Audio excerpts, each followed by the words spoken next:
Hey guys, thank you for watching. This is my channel, Breaking Burke. It is about houseplants and gardening here in the desert of Albuquerque, New Mexico. We are zone 7 and at about a mile from sea level, so we do have a super hot, super dry climate. Not easy to find plants that work with it, unless you want to be watering all day, every day. I don't, so here are some plants that I like. There are a few reasons I like these plants. The marigolds, I have two different varieties here. They will do their thing from spring till fall, or as soon as you plant them till fall. And as long as they get water, they will keep flowering. They are also a nice pest preventative. They do get rid of a few bugs from what I'm told. I actually have bought, when I used to have chickens, an all-natural food that had a dewormer that was marigolds, so that's a fun little fact. You could always feed some to your chickens and deworm them. But the point of this video is to show you how I'm planting under the wisteria here. It is a difficult area because it is high shade. I do have some things growing here that have been established for a while, and that's why they come back, because they put their roots down before this wisteria did, so they have no issues. But most of them are annuals. The marigolds will self-seed, or you can even take the seed heads and just spread them around and they will come back on their own. They're pretty resilient that way. The tradescantia, I'm putting two types. I'm putting this one. You can see it looks kind of rough. It does have some bugs and stuff. I've had it out here under, this is a purple queen tradescantia. I put all these plants out here under the tree for about a week already. It has been a struggle, and half of them were small to begin with, so they don't look the best, but they'll come back. I just wanted to make sure they'd be fine in the area. I've never had the green zebrina tradescantia outside, so that'll be fun to see. I love the purples, so that's why I'm putting them. And then with the yellow, I think that would be a nice combination. I do have a pot of coleus here that I started inside as well. That's another thing I wanted to talk to you guys about. This whole planting with these 11 plants today cost me $4, because, no, 6. This was for the 4-pack of the yellow marigolds were $2, and that came as a set of 4, so that was like a quarter. But it is very inexpensive. You can garden on the cheap. Both of the tradescantia and the coleus came from cuttings that I propagated myself, so like I said before, if you think ahead, you can save some money. I did dig the holes already. You've seen the pots in the dirt, and I put some starter fertilizer like I always do. You can see it's got some nice healthy roots, and those are from cuttings that I started inside. Fun thing about this purple queen tradescantia, wandering dude, whatever you want to call it, it does come back. It's only supposed to do it in zones 10 and 11, and I'm in zone 7, but it came back. I put one last year as a test because, like I say, in Texas and Arizona it said that they came back, so I was like, well, I live right between those two, why wouldn't it come back for me? There's no need to tease roots. That's not root bound, and it's not a perennial, so it won't live long enough for it to be an issue. The only thing I've ever teased roots on, perennials and trees. Trees are the main thing you gotta worry about.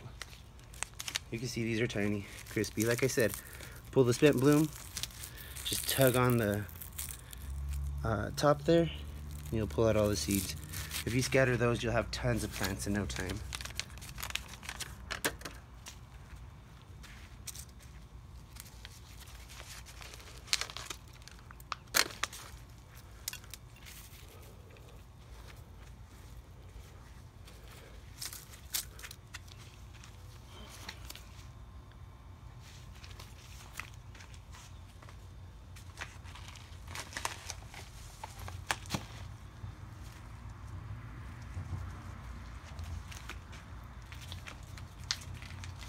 I'm just working my way around the base of the tree.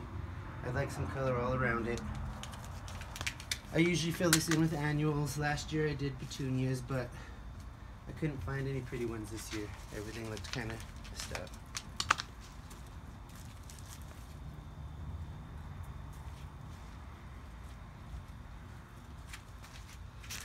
Okay, now I think we just have a couple left. Let me see here. How am I gonna get to these? We'll move the camera. And I think you can see them there.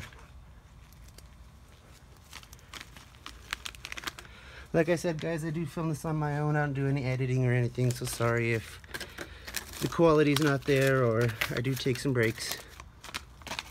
It's hot. Now, you really wouldn't want to be planting now. It is overcast for me, so this time of day is fine.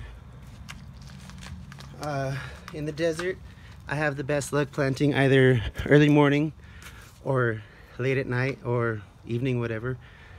Evening is the best for me because the plants, anytime you plant anything here in the desert, you have to water it in. It gives it a chance to rebound before it gets hit with the sun. Excuse me. Let me just fill this in and we'll take a look.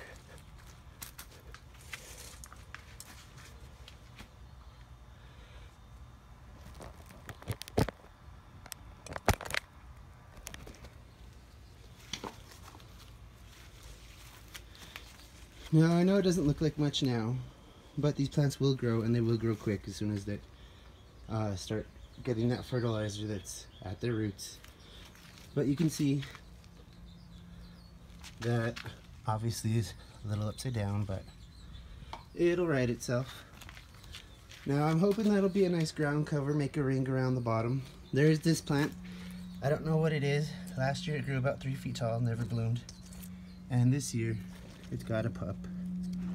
So who knows? If you know, let me know. It almost looks like a tradescantia, but when I bought it, it was supposed to be a hardy ground orchid. I don't think that's what it is. You can see we have our, sorry, airplane in the way. A dusty miller there to provide some foliage, some light contrasting color. I think it'd blend in nice with the silver of the top of the green zebrina tradescantia. This is a bicolor marigold, so it has orange and yellow, and these little ones in the front, here, here, and here with no blooms. Those are all yellow, so they will, I think, add a nice color to the purple. Yellow and purple always complement each other in my eyes.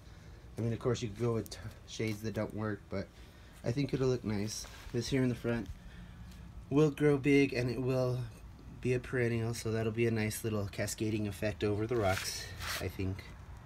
I hope this helps. I hope you got something out of this. Like I said, in the desert, planting in the evening, making sure you water it, and you have to stay on watering, especially now in the heat of the summer. You have to water daily. If you're starting seeds now, which can be done, twice a day. So make sure you stay on it. Don't let your stuff dry out. It's the biggest mistake gardeners make, planting it and thinking they can water it on the regular schedule. You have to increase water a bit. Thank you for watching.